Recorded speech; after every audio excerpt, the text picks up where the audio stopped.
વડોદરા જિલ્લાના વડોદરા તાલુકા પોલીસ સ્ટેશનની અંદર અંદાજિત રાતને 1:10 વાગીને પોલીસ કંટ્રોલ રૂમની અંદર એક ફાયરિંગ બાબતની ઘટનાની જાણ પડી, જેની અનુસંધાને અરીના 48 નામના રેઝિડેન્શિયલ બિલ્ડિંગના ફ્લેટ નંબર 201 અને ફ્લેટ નંબર 301ની અંદર 2 રાઉન્ડ્સ ફાયર કરવામાં આવ્યા હતા.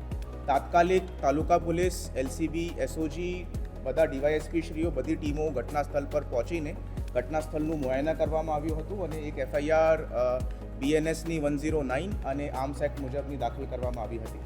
પછી ઘટનાસ્થળના મુઆયના પછી એની ટ્રેજેક્ટરી એનાલિસિસથી એના નજીકમાં આવેલા અશ્વમેઘ એવન્યુમાંથી આ ફાયરિંગ કરવાનો પોલીસે જાણ પડતા એ જગ્યા પર પોલીસ દ્વારા રેડ કરવામાં આવી હતી, જેના ઓફિસ નંબર 8 અને 9ની અંદર પોલીસે ત્યાં કોઈ દારૂની મહેફિલ થઈ હોય એવી રીતેની હકીકત જાણ પડી હતી.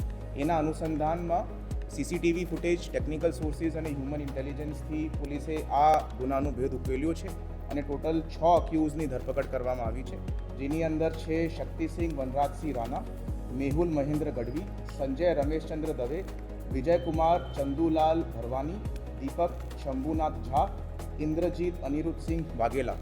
આ 6 આરોપીઓની ધરપકડ પોલીસ દ્વારા કરવામાં આવી છે, જેની અંદરથી આ વેપન મેહુલ મહેન્દ્ર ગઢવીનો હોવાનું અત્યારે જણાઈ આવે છે. એમની પાસે આ વેપનનું ઓફિશિયલી લાયસન્સ ધરાવે છે.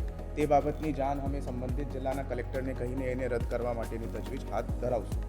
આ દારૂની મહેફિલ દરમિયાન આ વેપન જ્યારે મેહુલ મહેન્દ્ર ગઢવીના પાસે હતો, તેમના મિત્રો દ્વારા એમને કહેવામાં આવ્યું કે ભાઈ આ તું વેપન લઈને ફરે છે, આ ચાલે છે કે કેમ? તો મહેન્દ્ર ગઢવી દ્વારા આ વેપન ચાલે છે તે બાબતનું પુરાવા આપવા માટે પોતાના ઓફિસના બારીમાંથી સામે આવેલા અરીના 48ના 2 ફ્લેટ્સ 201 અને 301ની અંદર આ ફાયરિંગ કરવામાં આવી છે. પોલીસ દ્વારા હાલ આ વેપન રિકવર કરવામાં આવ્યું છે, એની સાથે એક મેગઝીન રિકવર કરવામાં આવી છે અને 4 રાઉન્ડ્સ 4 જીવતા કારતૂસ પણ પોલીસ દ્વારા રિકવર કરવામાં આવ્યું છે. તમામ આરોપીઓની ધરપકડ થઈ ગઈ છે અને આના સંબંધિત બીજો દારૂનો મહેફિલનો કેસ પણ પોલીસ દ્વારા રજીસ્ટર કરવામાં આવ્યો છે અને એની અંદર આગળની કાર્યવાહી કરવામાં આવશે.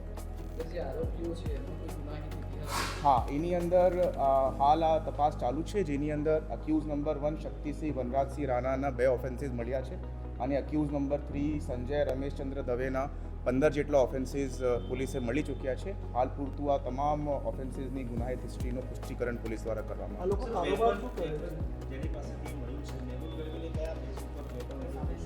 એની અત્યારે તપાસ કરવામાં આવશે. અત્યારે એમને જો ડોક્યુમેન્ટ્સ રજૂ કર્યા છે તેની અનુસંધાને આ એક લાયસન્સ વેપન હોવાનું જણાઈ આવે છે, બટ એમના દ્વારા આનું જો મિસયુઝ કરવામાં આવ્યું છે, જેની અંદર આર્મ્સ એક્ટની કલમ યોગ્ય રીતે લગાવવામાં આવે એ તપાસ કરીને આપને જણાવવામાં આવશે. બધાનો વ્યવસાય એની અંદર જો મેહુલ ગઢવી છે તે મૂળ રહેવાસી અમદાવાદનું છે અને બાકી બધા મોટાભાગના આરોપીઓ જો છે તે વડોદરા સિટીના રહેવાસી છે. એ અત્યારે ચાલુ છે, જેની અંદર શક્તિસિંહ રાણા ઉપર 2 ઓફેન્સીસ છે, સંજયસિંહ રામચંદ્ર દવે ઉપર બીજા 15 ઓફેન્સીસ છે અને બાકીની હિસ્ટ્રી નિકાલવાનું કાર્યવાહી હાલ ચાલુ છે. હા, અત્યારે જો મળતી માહિતી મુજબ સંજય દવે ઉપર એક મર્ડરનો ગુનો રજિસ્ટર્ડ છે, તો આ એ જ સંજય દવે છે.